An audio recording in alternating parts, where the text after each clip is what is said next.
Right, Amy, I am bringing you up to panelist. So I'm so sorry, you've been sitting there as an attendee, I think. Here she is. This is the lovely Amy. Oh, there we are. Hello. How are you? I'm doing well, thank you. How are you? Good, good, good. So glad to have you here. Thank you so much for joining us.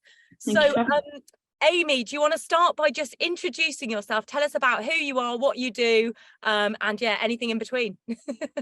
Cool, yeah. My name's Amy. I live in Leeds. I am the local lead for Sofar Sounds in Leeds.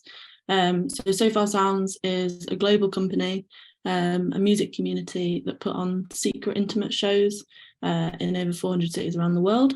And I run the Leeds bit, which is really fun. That's a part-time role for me. So aside from that, I also run a venue in Leeds called Mill Hill Chapel, with my colleague Tom, and I do a little bit of freelance music PR for a management company, and then I'm a musician myself in a band called Sunflower Thieves. Oh my God, so many things. You've got a real portfolio career going on there. That's amazing.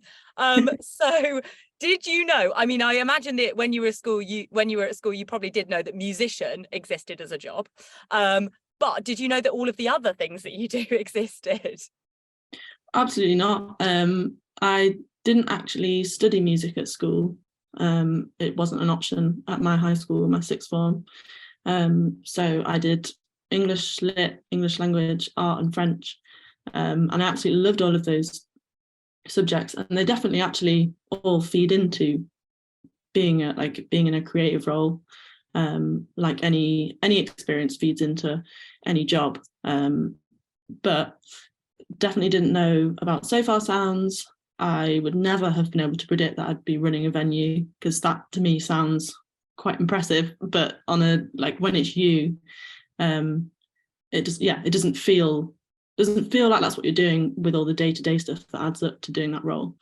And even with a musician, like knowing that a musician is a job is interesting, because it's not like obviously someone like Billie Eilish or Drake or whatever, that is their job, but on such a huge scale that you can't imagine any other reality of being a musician as a job.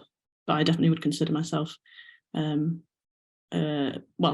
music as one of my professions. Absolutely. I mean, certainly, definitely. And you've actually sent over a couple of pictures that encapsulate some of your career journey. Do you want to chat us through some of these images, because they, absolutely are relevant for all of the different things that you do that you've just mentioned? Yeah, definitely. So if I start in the bottom left, so the bottom left and actually the top left are from the same tour. The two pictures that are kind of on stage. And they go with the top right photo, which is the shot of myself and my bandmate Lily. They're all from being on tour with the band. So one of them was in London at Lafayette, and one of them was in Nottingham at Rescue Rooms.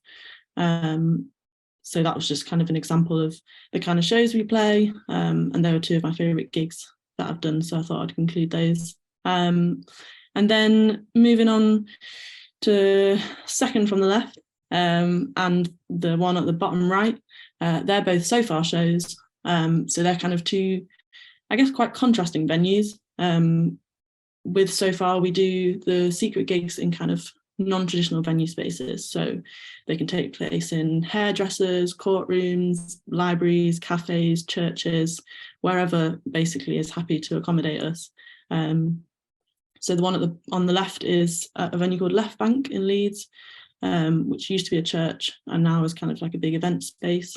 And the one on the right is like an office space, a co-working space, and everyone's sat on the floor. So it's kind of like a little pop-up living room style gig, which is one of my favourite. And then the one in the middle is the venue that I run. It's called Mill Hill Chapel, and it is a working Unitarian chapel in the week. But myself and Tom have been brought in to kind of run live music events. We run a stage for Live at Leeds. We put on all sorts of different bands, and then theatre and other art performance events. Amazing. Oh my gosh, so cool. What a variety of different venues, yeah, that you played in and you work with. That's kind of mad. Okay, so do you want to give us a super quick history of your career from leaving school to where you are now? Because there are so many students watching who will really have resonated with the fact that you actually didn't study music. So how did you make it into the industry? So yeah, I heard the word squiggly career said earlier, and that's definitely what I have had. So yeah, didn't study music at school. I was fortunate enough to be able to have music tuition outside of school, so I did like piano and flute lessons. But again, neither of those things like directly tie into what I'm doing now, but were definitely valuable experiences. So after I left school, I didn't know, and I knew that I wanted to go to university, but I wasn't sure what I wanted to do yet or how to get there, based off the fact that I hadn't studied music. So I did a year teaching Key Stage 4, kind of assisting through Derbyshire County Music Partnership.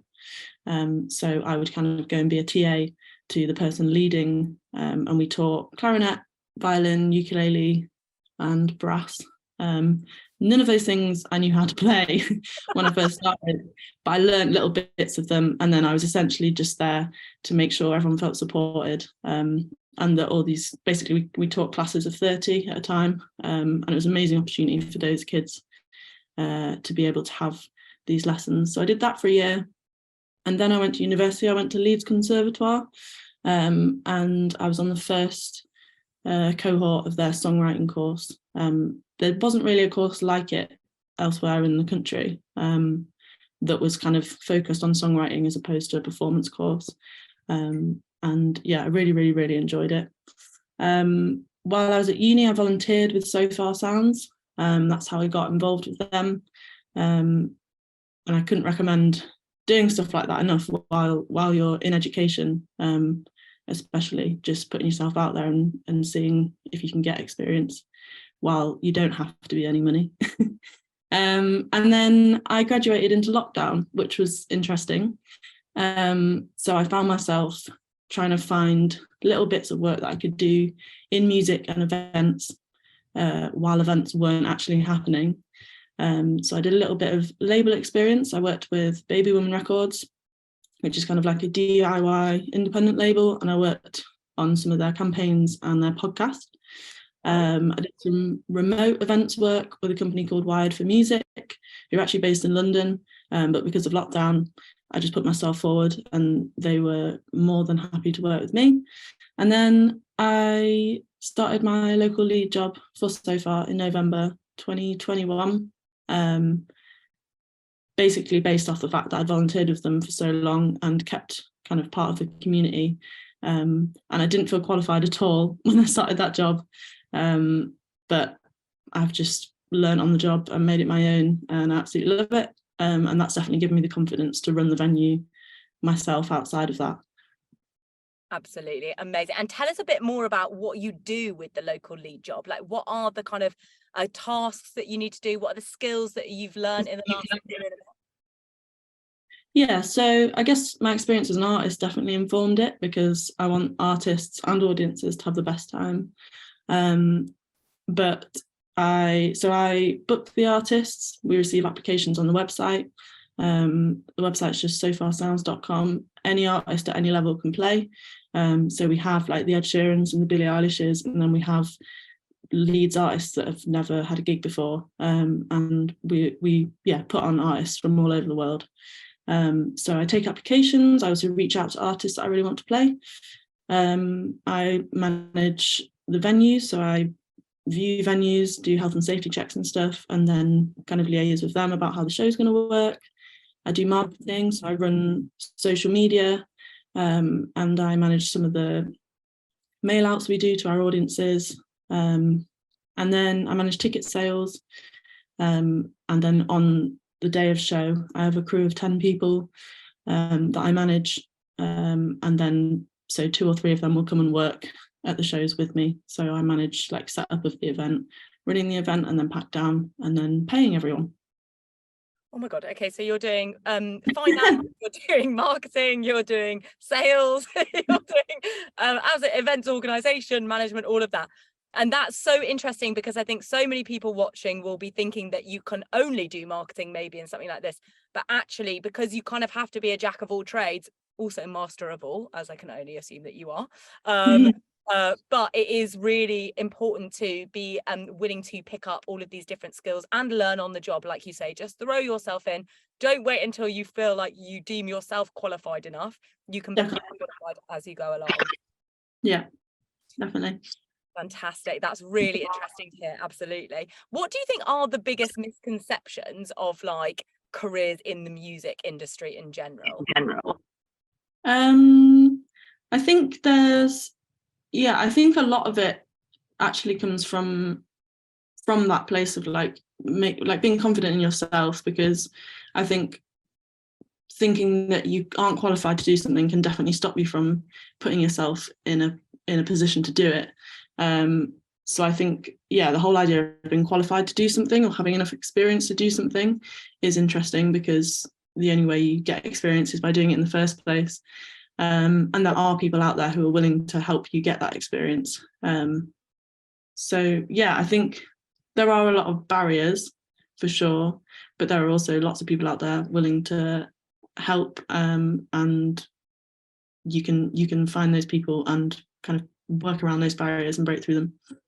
Absolutely. Events as well, like music events is it's such a good one to go and get like some experience in, because events always need like volunteers and things like that on like literally just like a kind of couple of hours basis. So I'm sure that there are all of the young people watching who are interested in that kind of live events in the music industry area. I'm sure that there are plenty of opportunities in their area where they can just literally dip their toe in the water for a limited amount of time. Yeah, and like Chris was saying, it will make you a versatile employee or a versatile self-employed person or freelance person, which is probably the best quality you can have when wanting to do a job. Absolutely. And finally, because we've only got a couple of minutes left, what is the advice that you would give to your 16-year-old self now, assuming that you're talking to Amy, who's like, oh, I definitely want to work in the music industry, but don't quite know what I want to do or how to get into it? Yeah, I think it would be that there's not one way to do anything. So I kind of got to that point and I was like, oh no, I now know that I want to study music, or I want to work in music, or I want to be a musician, and I haven't studied music. I feel like I've wasted my time on other things, or I regret not doing that. But actually, there's no one way to do anything, and you'll find that out by just talking to people. Often people will say it's who you know, and I think a lot of the time, especially in creative industries, it is who you know, and just going out there and chatting to people, asking for their experience or their opinion, or if they know of any opportunities. That's definitely kind of the main way in which I think I've got to where I am. And also you'll find yourself in situations getting experience that may not look like it's going to directly get you to where you want to be, but that experience will inform who you are when you get to that opportunity. Like Chris said, when he saw that job spec and was like, yes, this is for me, I know this, and he had to go through all sorts of other stuff to get there, but that will all have informed who he was and how good he was for the job when he got there. So I think there's not one way to do it, and ask for help, basically. I love that. That's a really good summary. No, absolutely 100% true. I think it's that we actually discussed it a little bit yesterday. You can have multiple paths to get to an end goal. There isn't a right or wrong one. There's just different paths to take, essentially. And don't be scared to go and ask for help, get experience. The great thing about music and live events, like we were saying before, is that you can very easily dip your toe in the water with a very short volunteering role, whereas other areas maybe it's a bit harder, because then you venture into the world of unpaid internships and things, which is a little bit sketchy. I wouldn't recommend any of those. And while you're in education, I think that's probably one of the best times to explore those things, because I think everyone at the end of uni, everyone around me, I think, started panicking that they hadn't used all the resources and all the masterclasses and all the facilities and stuff. So while you're in education is, I think, the best time to gain those experiences. Love that. Amazing. Amy, it's been so fantastic having you talk. Thank you so much for joining us. Really appreciate your time. And it's just been so good to hear about your career path. All of the advice that you have there was fantastic. Lots of young people watching will be very inspired. Thank you.